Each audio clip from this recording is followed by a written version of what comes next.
پاکستان کے مختلف مقامات سے ماہ رمضان المبارک کا چاند نظر آنے کی شہادتیں موصول ہوئی۔ اتفاق رائے سے فیصلہ کیا گیا کہ انشاءاللہ یکم رمضان المبارک 1447 ہجری 19 فروری 2026 بروز جمعرات کو ہوگی۔ الحمدللہ۔ پاکستان میں ماہ رمضان کا چاند نظر آ گیا، کل پہلا روزہ ہوگا۔ چیئرمین مرکزی رویت ہلال کمیٹی مولانا عبدالخبیر آزاد نے اعلان کر دیا، کہا کوئٹہ، اسلام آباد، کراچی سمیت مختلف مقامات سے چاند نظر آنے کی شہادتیں موصول ہوئیں۔ مرکزی رویت ہلال کمیٹی کا اجلاس پشاور میں ہوا۔ اسلام آباد اور دیگر صوبائی دارالحکومتوں میں بھی زونل کمیٹیوں کے اجلاس ہوئے۔ جی ٹی وی نیوز کی جانب سے تمام ناظرین کو ماہ رمضان کی مبارکباد۔ صدر مملکت آصف علی زرداری اور وزیر اعظم شہباز شریف نے اہل اسلام کو رمضان کی مبارکباد دی۔ صدر زرداری نے کہا کہ رمضان میں تقوی، صبر، ایثار اور اللہ سے قربت کا درس ملتا ہے۔ وزیر اعظم نے کہا کہ روزہ محض مذہبی فریضہ نہیں، صبر، نظم و ضبط اور احساس ذمہ داری کی عملی تربیت ہے۔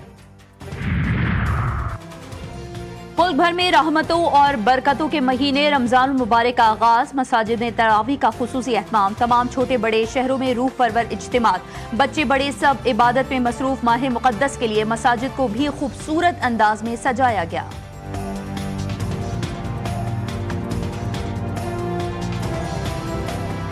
ہم نے یہ فیصلہ کیا ہے کہ سحری اور افطار کے وقت جو بجلی ہے اس کی قطعاً کسی بھی ایریا کے اندر انلیس کوئی بہت بڑا فالٹ ہو خدا نخواستہ، تو اکنامک جو لوڈ شیڈنگ جہاں ہائی لاس فیڈرز کے اوپر ہوتی ہے وہاں بھی سحری اور افطاری کے وقت یہ نہیں ہوگی۔ حکومت کا ملک بھر میں سحر و افطار کے اوقات میں بجلی کی لوڈ شیڈنگ نہ کرنے کا اعلان۔ صبح 3 بجے سے رات 10:30 بجے تک گیس فراہم کی جائے گی۔ وفاقی وزیر اویس لغاری نے کہا کہ اگر کہیں لوڈ شیڈنگ ہو تو شہری 118 پر شکایت درج کروائیں۔ ماہ رمضان میں روزہ داروں کے لیے سہولت ترجیح ہے، نقصان والے فیڈرز پر بھی سحر و افطار کے دوران لوڈ شیڈنگ نہیں ہوگی۔ علی پرویز ملک نے کہا کہ سحر و افطار کے اوقات میں گیس فراہمی کی خصوصی نگرانی ہوگی۔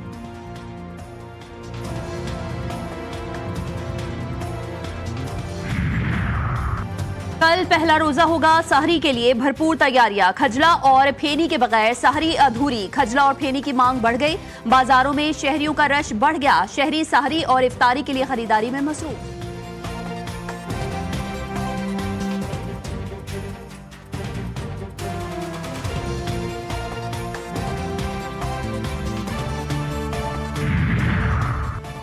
سحر و افطار میں اپنا دسترخوان سجانے والے روزے دار پریشان، آٹا، بیسن، کھجور اور پھلوں سمیت دیگر روزمرہ کی اشیاء بے لگام۔ شہری کہتے ہیں کہ مہنگائی نے جینا دو بھر کر دیا۔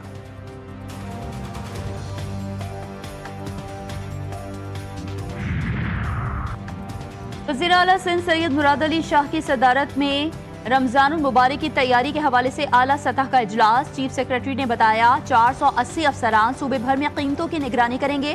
افسران کو قیمتوں کی نگرانی اور منافع خوروں کے خلاف براہ راست کارروائی کرنے کے میجسٹریل اختیارات دیے گئے ہیں۔ مراد علی شاہ نے کہا ذخیرہ اندوز اور منافع خور سرگرم ہو جاتے ہیں جن کو روکنا ہے۔ پنجاب حکومت کا ماہ رمضان المبارک میں عوام کے لیے ریلیف، 40 لاکھ خاندانوں کو نگہبان رمضان کارڈ کے ذریعے امداد کی فراہمی۔ وزیر اطلاعات پنجاب عظمہ بخاری کہتی ہیں ہر خاندان کو 10,000 روپے دیے جائیں گے۔ بنگلہ دیش اور بھارت میں بھی رمضان مبارک کا چاند نظر آ گیا، کل پہلا روزہ ہوگا۔ ملیشیا، انڈونیشیا، فلپائن، آسٹریلیا، ترکی، جاپان، عمان میں پہلا روزہ کل ہوگا۔ سعودی عرب سمیت عرب اور خلیجی ممالک میں آج پہلا روزہ۔ مسجد الحرام اور مسجد نبوی میں منگل کی شب پہلی تراویح ادا کی جائے گی۔ لاکھوں زائرین، نمازیوں کا روح پرور اجتماع دیکھنے کو ملا۔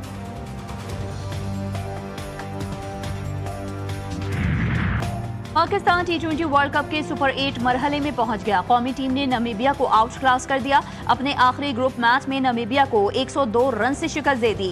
نمیبیا کی ٹیم 200 رنز کے ہدف کے تعاقب میں 97 رنز پر ڈھیر ہو گئی۔ عثمان طارق کی 4، شاداب خان کی 3 وکٹیں۔ پاکستان نے 3 وکٹوں پر 199 رنز بنائے۔ صاحبزادہ فرحان کی شاندار سینچری 58 گیندوں پر 11 چوکوں اور 4 چھکوں کی مدد سے ناقابل شکست 100 رنز بنائے۔ سلمان علی آغا کے 38، شاداب خان نے 36 رنز بنائے۔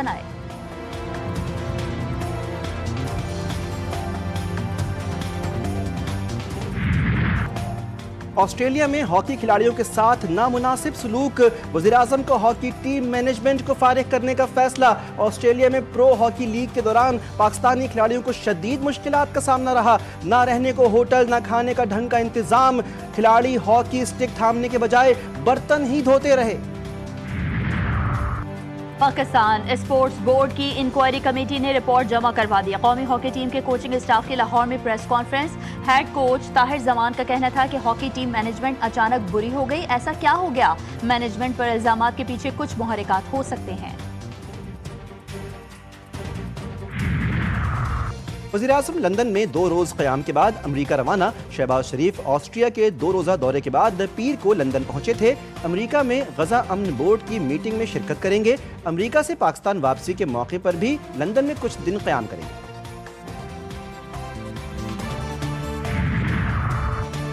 پاکستان تحریک انصاف نے پارلیمنٹ ہاؤس سے دھرنا ختم کرنے کا اعلان کر دیا۔ وزیر اعلیٰ خیبر پختونخوا سہیل خان آفریدی کہتے ہیں علامہ راجہ ناصر عباس اور محمود خان اچکزئی کو بانی نے مذاکرات اور احتجاج کی ذمہ داری دی تھی۔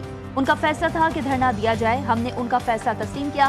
آج انہوں نے دھرنا ختم کرنے کا کہا۔ انہوں نے کہا کہ ہم بانی کی بہنوں کی تسلی تک ان کے ساتھ کھڑے ہیں۔ صحت کے بارے میں، ان کی آنکھ کے بارے میں وہ کیا فارائیاں ہوئیں۔ ایک خبر ہمارے پاس آئی کہ ان کی اپنے خیال میں ان کا جو آئی سائٹ کا ڈیمیج ہے ایک آنکھ کا وہ 85% ہو چکا ہے، لیکن یہ نہ بتایا گیا کہ ساتھ ساتھ امپروومنٹ بھی آ رہی ہے۔ بانی تحریک انصاف کی بینائی کے معاملے پر ہیجانی کیفیت پیدا کی گئی۔ وزیر قانون اعظم نذیر تارڑ کہتے ہیں کہ معاملے پر خیبر پختونخوا میں صوبائی حکومت نے سرکاری سرپرستی میں نظام زندگی مفلوج کیا۔ عدالتی احکامات پر خیبر پختونخوا میں معمولات بحال ہوئے۔ پی ٹی آئی سیاست کر رہی ہے، اس کا بانی کے علاج سے کوئی تعلق نہیں۔ تحریک انصاف ملک میں افراتفری اور انتشار پھیلانا چاہتی ہے۔ مشیر وزیر اعظم رانا ثناء اللہ کہتے ہیں کہ آج کی ملاقات کے بعد جو پیغام باہر لایا گیا، کیا جیل قوانین اس کی اجازت دیتے ہیں؟ خیبر پختونخوا میں راستوں کی بندش پر عوام میں غم و غصہ پایا جاتا ہے۔ کسی بھی صوبائی حکومت کو آئین میں سڑکیں بند کرنے کی اجازت نہیں۔ سپریم کورٹ میں بانی پی ٹی آئی کے خلاف مقدمات کی سماعت، توشہ خانہ کیس میں فیصلہ معطلی کی اپیل پر الیکشن کمیشن کو نوٹس جاری۔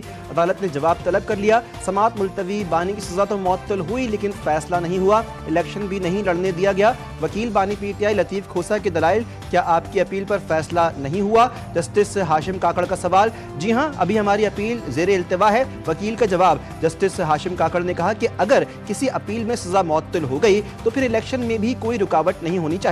اگر کسی معاملے میں سزا معطل ہو جائے تو بندہ جیل میں رہے گا یا پھر آزاد ہوگا؟ لطیف کھوسا نے کہا کہ جی، سزا معطل ہونے پر بندہ آزاد ہوگا۔ کوئٹہ کے علاقوں درخشاں اور بارکھان میں سی ٹی ڈی کی کارروائیاں، 14 دہشت گرد ہلاک، فائرنگ کے تبادلے میں 3 اہلکار زخمی، دہشت گردوں سے اسلحہ اور گولہ بارود برآمد۔ دہشت گردوں کا تعلق العدم تنظیم سے بتایا جا رہا ہے۔ وزیراعظم شہباز شریف اور وفاقی وزیر داخلہ محسن نقوی کا کامیاب کارروائی پر سی ٹی ڈی کو خراج تحسین۔ سی ٹی ڈی بلوچستان کے دہشت گردی کے خلاف جنگ میں نمایاں کردار کو سراہا۔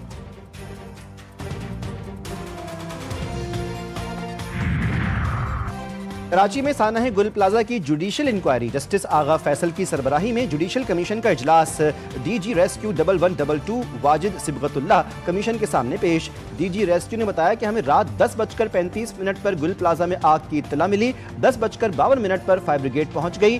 ڈی جی ریسکیو نے کہا کہ گل پلازا میں قدرتی روشنی کا کوئی بندوبست نہیں تھا، دھواں اتنا تھا کہ موبائل فون کی ٹارچ سے کچھ بھی نظر نہیں آ رہا تھا، تنگ راستے کی وجہ سے لوگ پھنس گئے۔ کمیشن نے صدر گل پلازا تنویر پاستا کو کل دوبارہ طلب کر لیا۔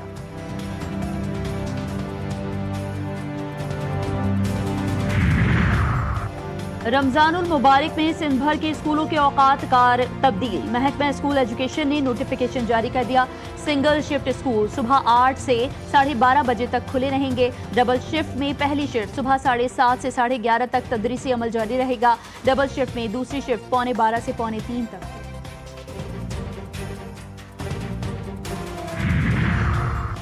سونا اور چاندی کی قیمت تاریخ کی نئی بلند ترین سطح پر، فی تولہ سونا 1300 روپے مہنگا 5,16,062 روپے کا ہو گیا۔ 10 گرام سونا 1,114 روپے کے اضافے سے 4,42,438 روپے کا ہو گیا۔ فلسطینیوں کی جبری بے دخلی کسی صورت قبول نہیں. پاکستان سمیت 85 ممالک کے مغربی کنارے میں یہودی بستیوں کے پھیلاؤ کی مذمت. اقوام متحدہ میں مستقل پاکستانی مندوب عاصم افتخار کا کہنا ہے کہ یہودی بستیوں کا قیام UN چارٹر اور عالمی قانون کی خلاف ورزی ہے. اسرائیل کے مغربی کنارے کو ملکیت قرار دینے کے اقدام کو مسترد کرتے ہیں. پاکستان فلسطین کے 2 ریاستی حل پر زور دیتا ہے.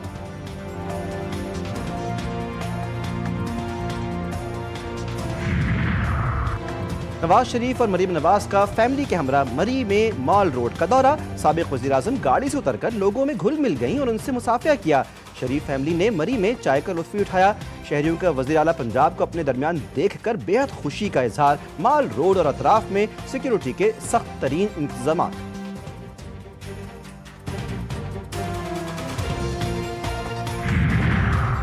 آزاد کشمیر میں عوامی معاہدے کے 37 مطالبات میں سے 17 پر عمل درآمد مکمل. وفاقی وزیر امور کشمیر امیر مقام نے کہا مختلف احتجاجی سرگرمیوں میں معطل ملازمین بحال کر دیے. مظاہرین کے خلاف 177 FIRs واپس لے لی گئیں. پنجاب اور خیبر پختونخوا کی طرز پر پراپرٹی ٹیکس میں اصلاحات نافذ ہے.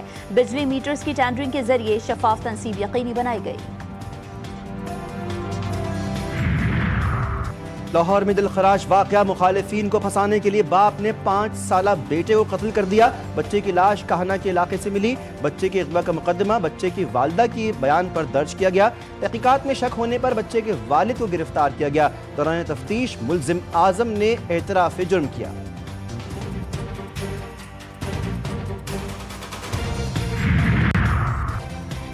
کندکوٹ کے کچے کے علاقے دورانی مہر میں دیرینہ دشمنی پر گولیاں چل گئیں. فائرنگ سے 3 افراد جاں بحق. پولیس کے مطابق فریقین کے درمیان جھگڑا شدت اختیار کر گیا اور دونوں جانب سے فائرنگ کا تبادلہ ہوا. اطلاع ملنے پر پولیس موقع پر پہنچ گئی. لاشوں کو تحویل میں لے کر ضروری کارروائی کا آغاز کر دیا.